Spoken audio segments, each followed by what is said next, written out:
ground floor.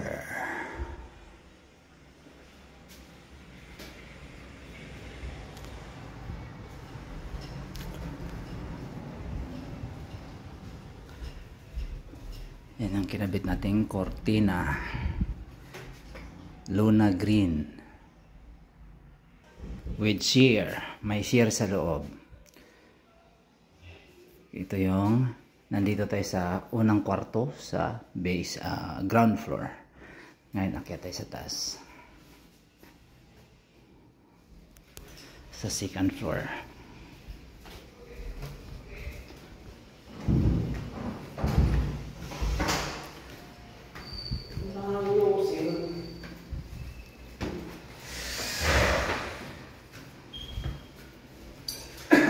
Dito tayo sa kitchen muna. Ito yung kitchen. Andito yung kasama ko, nag-i-steam ng cortina. Gray, blackout at saka sheer ang gamit dito. Ito yung loob ng dining area at saka living room kasama na. Dito may gumagawa pa, pero naikabit na natin yung ating. Ayan. Okay, akyat tayo sa third floor.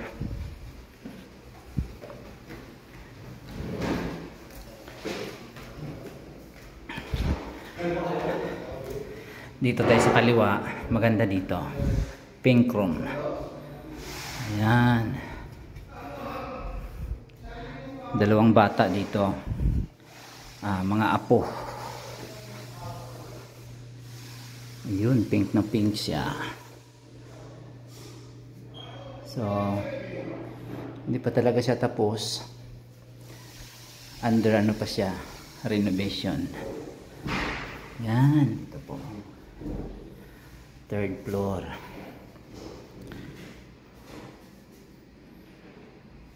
Okay, punta tayo dito sa master bedroom. Ito yung master bedroom. Andito ang kanilang CR. Andyan din yung monitor. Yan yung lavatory, shower area. Tapos yan yung kanilang restroom, pahingahan. Okay, punta na tayo dito sa kanyang bed area. Okay,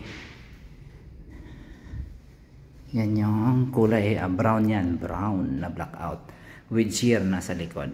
Buksan natin. Okay, yan na yung sheer. So buksan natin, silip tayo sa labas. Ano itsura sa labas?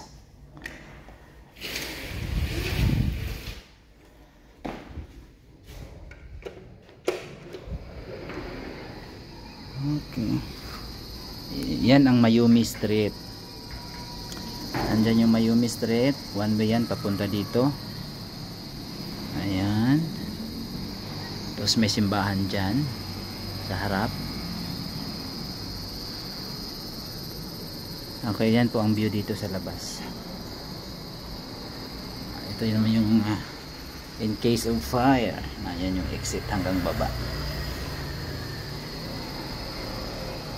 Okay, that's all for today.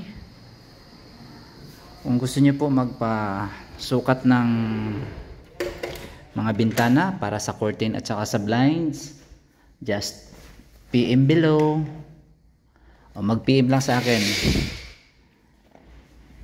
para libre naman ang site visit.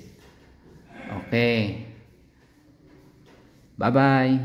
Please subscribe and follow. Lagyan niyo na rin ng heart. Salamat. Bye bye.